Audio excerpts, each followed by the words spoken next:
ለሰው አደገኛ ተስፋ አትስጡ። ላትኖሩ አለውልህ አትበሉ። ላታዳምጡ ንገረኛ አትበሉ። መሸከም የማትችሉትን እንሸከማለን አትበሉ። የማንንም ህመም የማስታመም ግዴታ የለባችሁም።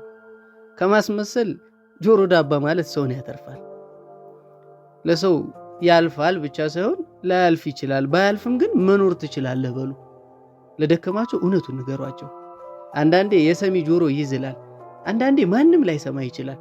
በጣም የቅርብ ጓደኛ ቀርቶ እናትህ እንኳን ስላንተ ግድ ላይ ሰጣት ይችላል። ህይወት ይህንንም ችሎ መኖር ነው።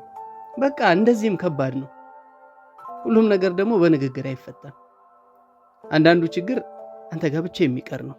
እናትህ፣ አባትህ፣ ወንድም፣ ጓደኛ፣ ፍቅረኛ የማይራመዱልህ መንገድ ሊኖር ይችላል። ሁሉም በራሱ ዓለም ውስጥ የተጠመደ ነው።